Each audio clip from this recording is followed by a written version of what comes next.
In this lecture, we will discuss about some important MCQs of class 12th biology. First MCQs is a woman with normal vision but whose father was color blind. एक women है, वो normal vision की है, ठीक है, लेकिन उसके father क्या है, कलर ब्लाइंड है. मैरीज अ कलर ब्लाइंड मैन. जहां भी आएगा कि कोई लड़की है वो नॉर्मल है, ठीक है, पर उसके फादर जो है वो कलर ब्लाइंड है.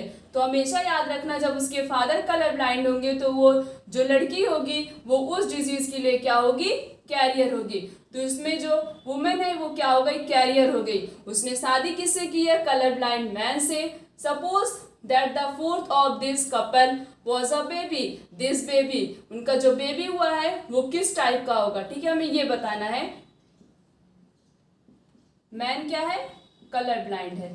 अब देखते हैं हम रिजल्ट क्या आता है.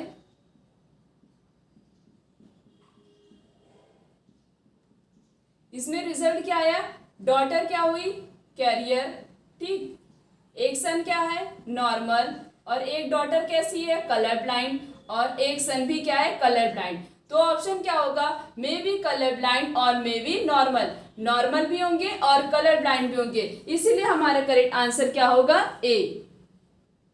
The next question is sex determination in grasshopper women. Drosophila is similar because. Sex determination जो होता है ग्रासहोपर का, वुमेन का और डॉर्सोफिला का सेम क्यों होता है. पहला ऑप्शन है फीमेल आर हेमिजाइगस. दूसरा ऑप्शन है male have 1 X chromosome and female have 2 X chromosome. And third option is all males always have 1 Y chromosome in all 3 species. And fourth is the ratio of autosome to sex chromosome is the same in all 3 organism.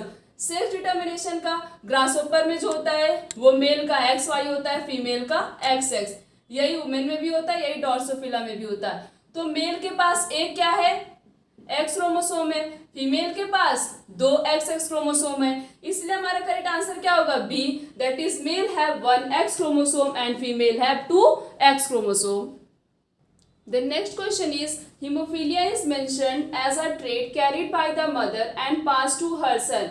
जैसे haemophilia जो है वो mother को हुआ है, ठीक है, और उसके सन में पास हो रहा है. What is the pattern of inheritance for this trait? इस ट्रेट के लिए जो पैटर्न है वो किस टाइप का पैटर्न होगा. ये सारे ऑप्शन दिए गए हैं. लास्ट वाला ऑप्शन हमारा सही है. क्यों सही है, haemophilia is carried on the x chromosome and can only be inherited by the son if the mother is carrier. Mother अगर कैरियर होगी तभी उसके सन को कोई भी इफेक्ट पड़ेगा, और अगर मदर नॉर्मल है, ठीक है, हीमोफीलिया के लिए, और फादर जो है उनको हीमोफीलिया डिजीज हुई है, तो उस कंडीशन में क्या होता है, उनके सन पे कोई भी इफेक्टेड नहीं पड़ेगा, उनकी डॉटर क्या होगी, उस डिजीज के लिए कैरियर होगी. इसलिए हमारा करेक्ट आंसर क्या होगा, D. Next question is cri du chat syndrome in women is cause due to. Cri du chat syndrome जो वुमेन बीइंग में होता है वो कैसे होता है. पहला ऑप्शन है loss of half of the short arm of chromosome 5. Second is loss of half of the long arm of chromosome 5. And third is trisomy of 21st chromosome. And fourth is fertilization of an XX egg by the normal Y bearing sperm.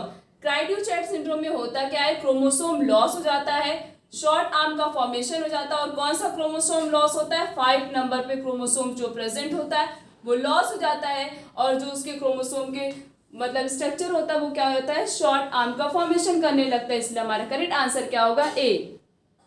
The next question is if a colour blind women marries a normal vision man their son will be. अगर किसी colour blind women ने शादी किससे की है, normal vision man से, तो उसके सन कैसे होंगे. बस हमें सन का रेशियो बताना है, डॉटर से कोई भी मतलब नहीं है, ठीक है. वुमेन क्या है, कलर ब्लाइंड है, इसलिए दोनों जीन क्या होगा, इफेक्टेड होगा. और मैन क्या है, नॉर्मल है, उसमें कोई भी जीन नहीं इफेक्टेड होगा. अब देखते हैं हमारा रेशियो कितना.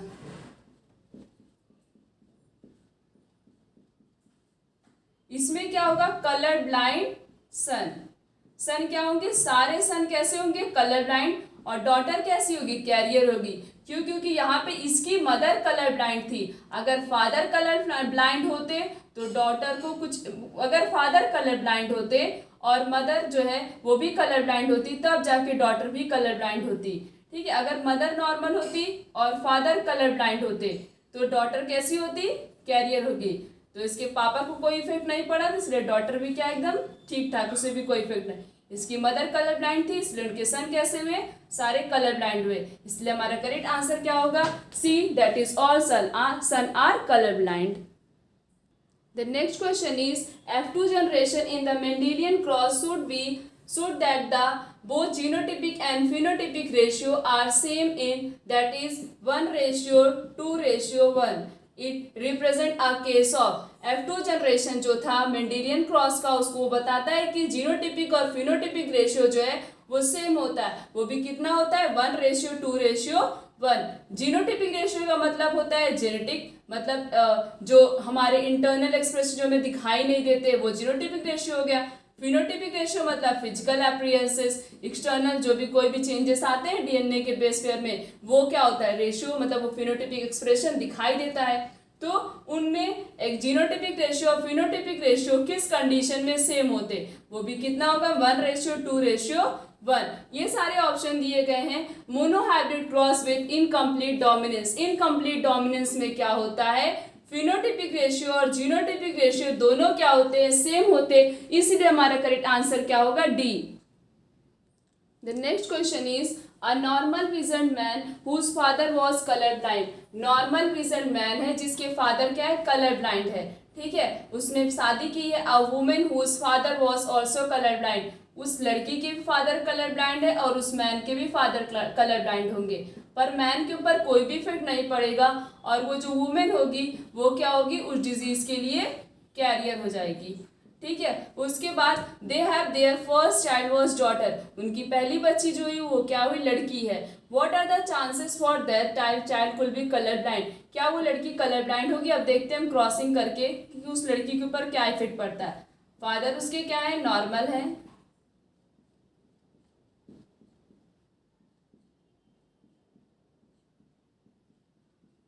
इसमें हमें लड़की का बताना है, तो कोई भी चांसेस ही नहीं है, लड़की क्या है, नॉर्मल ही है, इसलिए हमारा करेक्ट आंसर क्या होगा, B, that is 0%। The next question is a blood group typing in a women if an allele is contributed by one parent that is IA and an allele is contributed by the other parents that is small I, the resulting blood group of the offspring का हमें blood group बताना है। जैसे कि एक parents का होगा IA, दूसरे का I है, ठीक, small I, IA small I, IA small I, IA small I, ठीक, IA स्मॉल आई। इसमें IA क्या होगा, डोमिनेंट होगा, और स्मॉल I क्या है, रिसीव है। इसीलिए क्या होगा, सारे ब्लड ग्रुप कैसे आएंगे, ऑफ स्प्रिंग के ब्लड ग्रुप A आएगा, इसलिए हमारा करेक्ट आंसर क्या होगा, A। The next question is sickle cell anaemia is, sickle cell anaemia किस टाइप की डिजीज है। पहला ऑप्शन है caused by substitution of valine by glutamic acid in the beta globin chain of haemoglobin. ये तो नहीं सही है, क्यों नहीं सही है, क्योंकि सब्स्टिट्यूशन जो होता है ग्लूटामिक एसिड की जगह पे वैलिन आता है, ना कि वैलिन की जगह पे ग्लूटामिक आता है, तो ये तो गलत है। उसके बाद caused by change in single base pair of DNA, ये सही है, क्योंकि सिंगल बेस पेयर में चेंज आते हैं जिसकी वजह से होता है, इसीलिए से ये किसके अंदर आता है, पॉइंट म्यूटेशन के अंदर आता है। उसके बाद तीसरा क्या दिया, categorised by elongated sickle like RBC with a nucleus. Elongated sickle like, elongated नहीं, सिकल शेप का आरबीसी का फॉर्मेशन हो जाता है जब जो है उसके अंदर एनीमिया हो जाता है। उसके बाद N autosomal linked dominant trait, autosomal linked recessive trait होता है, ना कि डोमिनेंट ट्रेट, इसीलिए हमारा करेक्ट आंसर क्या होगा, B, that is caused by a change in a single base pair of DNA. The next question is the incorrect statement with regard to hemophilia is, haemophilia के regarding में हमें ये बताना है इन समय से कौन सा स्टेटमेंट इनकरेक्ट है।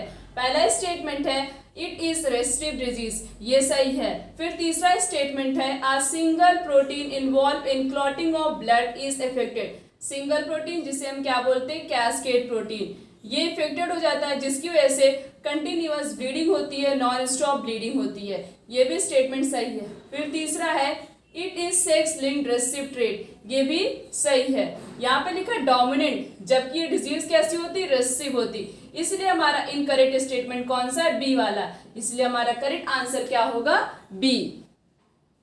Next question is, in our society women are blamed for producing a female children, choose the correct answer for the sex determination in the women. हमारी सोसाइटी में क्या किया जाता है, वुमेन को ब्लेम किया जाता है for a producing a female children. जब कोई भी लड़की हो जाती है तो उनको ब्लेम किया जाता है कि वो किसकी वजह से हुआ है, वुमेन की वजह से हुआ। तो ये सारे स्टेटमेंट जो दिए गए इसमें से हमें बताना है कि कौन सा स्टेटमेंट सही है। इस क्वेश्चन को समझने के लिए हम क्रॉसिंग करके फिर उसके बाद आइडेंटिफाई करेंगे कि कौन सा स्टेटमेंट सही है। देखो, पहले फीमेल के पास क्या होता है, 2 XX क्रोमोसोम होते हैं, ठीक है, और मेल के पास क्या होता है, 1 X क्रोमोसोम है। फीमेल के पास दोनों X है और मेल के पास एक ही है। अब हम क्रॉसिंग करते तब देखते हैं कि क्रॉसिंग करके समझेंगे।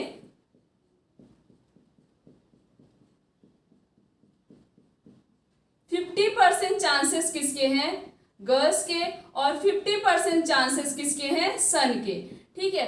अब फीमेल के पास तो दोनों XX है, फीमेल तो आइडेंटिफाई कर ही नहीं सकती लड़का होगा कि लड़की, पर मेल के पास एक ही X है, तो मेल के ऊपर डिपेंड करता है, एक X भी है और एक Y भी है, तो Y भी प्रेजेंट है ना मेल के पास, तो मेल ही डिटरमाइन करता है कि वो लड़का होगा कि लड़की होगी। इसलिए हमारा करेक्ट आंसर क्या होगा, C, that is due to the genetic makeup of the particular sperm with fertilized egg. इसीलिए कभी भी फीमेल को ब्लेम नहीं करना चाहिए, चाहे लड़की हो चाहे लड़का। उसके लिए आइडेंटिफाई कौन करता है, सेक्स डिटर्मिनेशन कौन करता है, दैट इज मेल करता है। क्यों, क्योंकि मेल के पास क्या होता है, एक X होता है और एक Y होता है। Next question is, pick out the correct statement. ये जो 4 स्टेटमेंट दिए गए, हमें ये बताना है कि कौन सा स्टेटमेंट सही है। पहला स्टेटमेंट हम पढ़ते हैं, haemophilia is a sex linked recessive disease. ये स्टेटमेंट सही है, क्यों, क्योंकि हीमोफीलिया कैसी डिजीज होती है, sex linked recessive disease. Then next is, Down syndrome is due to aneuploidy. Down syndrome aneuploidy से होता। अब एनिप्लॉयडी होता क्या, एनिप्लॉयडी का मतलब होता है क्रोमोसोम के नंबर कभी घटना, कभी उस क्रोमोसोम के नंबर बढ़ना, उसे क्या बोलते हैं, एनिप्लॉयडी। तो डाउन सिंड्रोम में होता क्या है, 21 नंबर ऑफ क्रोमोसोम की क्या होती है, ट्राइसोमी होती है, मतलब 21 नंबर ऑफ क्रोमोसोम 3 बार कॉपी हो जाता है। उसके बाद तीसरा स्टेटमेंट है, phenylketonuria is an autosomal recessive gene disorder. ये सही है, क्यों, क्योंकि फिनाइलकेटोनुरिया कैसी डिजीज होती है, autosomal recessive disease. Then next is, sickle cell anaemia is a sex linked या एक्स लिंक्ड रेसिव डिसऑर्डर। ये कैसी डिजीज होती है, sickle cell anaemia autosome recessive disorder. इसीलिए ये क्या है, स्टेटमेंट गलत है। हमारा स्टेटमेंट कौन कौन सा सही है, पहला, दूसरा और तीसरा, इसीलिए हमारा करेक्ट आंसर क्या होगा, D. Next question is, in negative operon. Negative operon में क्या होता है, पहला ऑप्शन है corepressor bind with repressor, and second is corepressor does not bind with repressor, and third is corepressor bind with inducer, and fourth is CAMP have negative effect on lac operon. Negative operon होता क्या है, को refresher जब bind किससे करता है, refresher से bind करता है, उस कंडीशन को हम क्या बोलते हैं, निगेटिव ओपेरॉन बोलते हैं। इसलिए हमारा करेक्ट आंसर क्या होगा, ए।